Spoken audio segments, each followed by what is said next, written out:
100 businesses to support this coalition.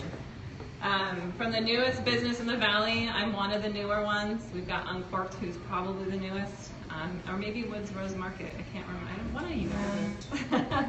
All the way to the oldest, which is Chico. But we all have a common thread of genuine concern. Every business in this valley has proximity to Yellowstone as a cornerstone of their business plan. And just as an example of that, for Katabatic, in order for us to really be able to operate here as a business in Park County, when we were doing our business plan, the numbers would not have penciled if we did not get to use tourism as part of those numbers. We would have never been able to pencil in the opportunity to even build this business without tourism. So if tourism reduces and or goes away because our valley becomes something that people are not interested in seeing anymore, it's gonna hurt all of us. It's gonna hurt all of our livelihoods as a business, as my employees, everybody who lives here. And so I'm just really thankful that everybody's here today. And for those of you who signed on, thank you so much. I'm going to turn the mic over to Colin here from Chico Hot Springs.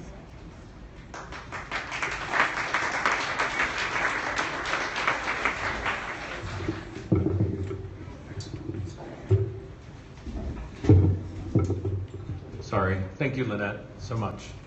I want to welcome everybody and say thank you to, this is the official launch of the coalition, of the Yellowstone Gateway Business Coalition.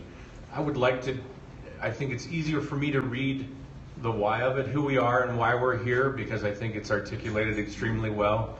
The Yellowstone Business Coalition is a diverse group of businesses, landowners, and organizations that have joined together to protect our local economy from proposed gold mines on the doorstep of Yellowstone National Park. We are a pro-business, pro-property rights group representing thousands of hardworking employees and their families. We are not anti-mining. We recognize that not all mining is created equal and not all places should be mined, however. Our gateway communities surrounding Yellowstone are no place for sulfide gold mines. That is our purpose, and today we're here to launch this coalition. As Lynette said, in a very short amount of time, we've signed up 100 businesses and landowners that represent conservatives, liberals, Democrats, Republicans. They represent this community. And we banded together because there is a threat that this valley will be changed forever and there'll be no turning back. I think, I guess I do represent the oldest business here. We've 115 years with currently 170 employees. I actually think the newest businesses are friends that moved here to purchase and open Pine Creek again for all of us. So we're represented by not just landowners, but coffee shops, bookstores, by the tech industry, by the ag industry. The owners of Spec-Tech are here. Andrew Fields from Printing for Less is here. There's no end to this coalition, and the coalition, we're just beginning. We're just getting our feet under us, and it's important that we stay consistent and we stay concerned, and it's important that we grow this. The primary purpose of this is to validate our public officials, to let them know we elected them for a reason, and they heard collectively we elected them, and collectively we want them to hear our voices now and to back us up and come to the streets for us and fight for us. We're here to protect Montana, but we're here to protect Paradise Valley, and we're here to protect public lands. And this is what this coalition is all about. And we're going to send the message to even at this local level that everybody that put them in office is behind this, and we want to see more teeth. We want people to use their teeth. We're here to back our elected officials, from our commissioners to our governor, to our local representatives, to our congressional representatives, to our president. So that's our purpose. Our purpose is band together, stay strong, make our voice heard, and demand that they step up and fight for us. I mean, they've been elected. We've got an issue. It's a serious issue. It's threatening our economy. It's threatening our lifestyles. It's threatening our future and our children's future. So I want to say thanks to everybody in this room. This coalition is a really strong collective effort of a lot of businesses that all believe the same thing. It's about community, and that's why we're here. So thank you so much for coming. Thank you.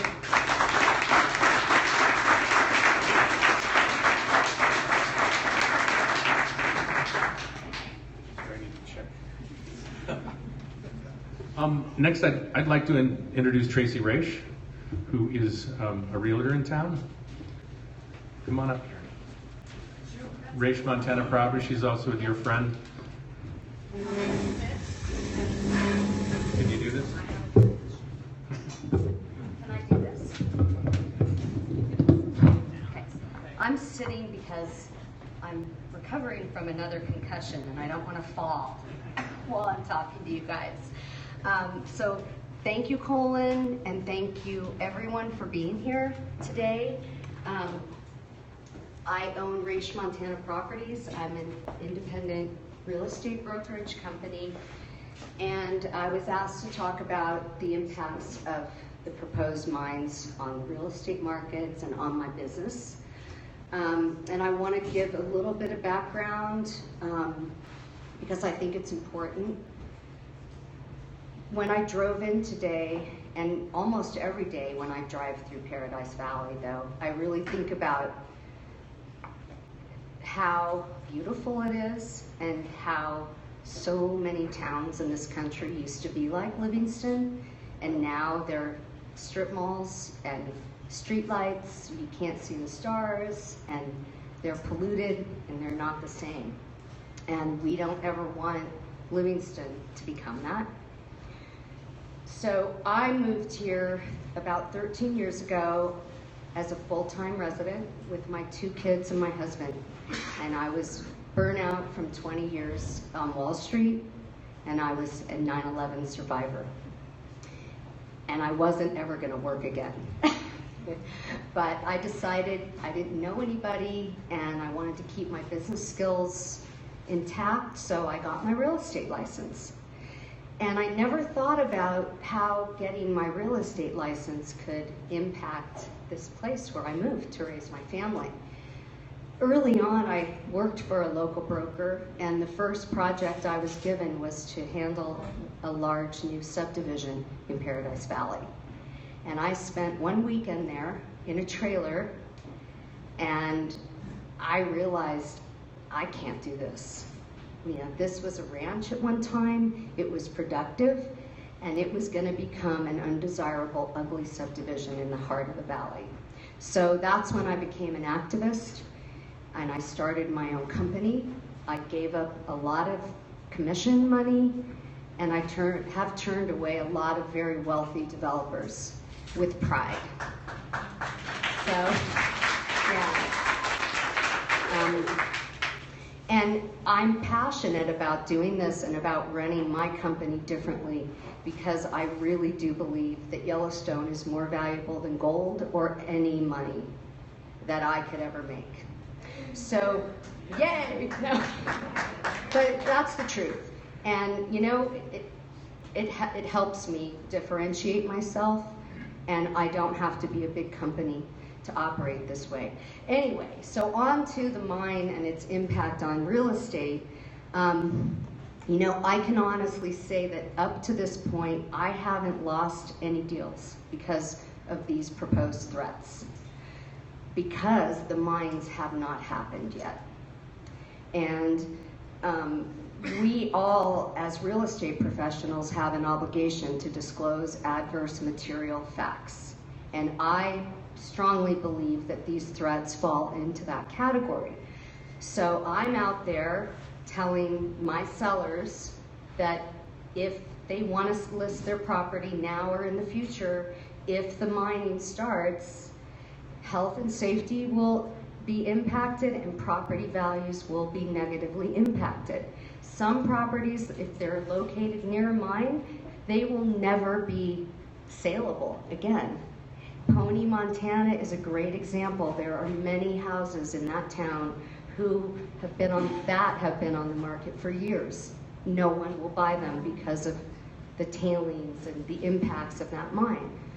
Buyers, you know, whether they're buying a $50,000 property or a $20 million property, they are all told about these potential threats by me. I explain the potential impacts to them. I explain that we don't know how this will end up, that there are risks if they buy property here. I think the fact that I disclose these risks up front to these people and that I can share that I'm an progress that we've made, it actually has made a really positive impression on all my buyers. Some of them have joined this coalition, and many of them have donated money to the Greater Yellowstone Coalition, to Park County Environmental Council. So far we're okay. If the mining happens, it's going to devastate the real estate market. I mean, we may see sales in town increase for a short time, but recreational properties, it's not going to happen. People will not come here. They'll go to Wyoming, they'll go to Idaho, they'll go to other areas. So that's where the big threat and how it affects real estate here. So in closing, I want to add that my husband makes his living in the mining industry. Kind of ashamed to say that. But he worked in Yellowstone for many years, and he's very opposed to this and either of these mining projects, and he's extremely opposed to any mining near any national park anywhere in the world. And I hope that lends some credibility to what I have to say. And that's all I really have to say. If anyone has any questions for me, I'd be happy to answer. Okay. Thank you.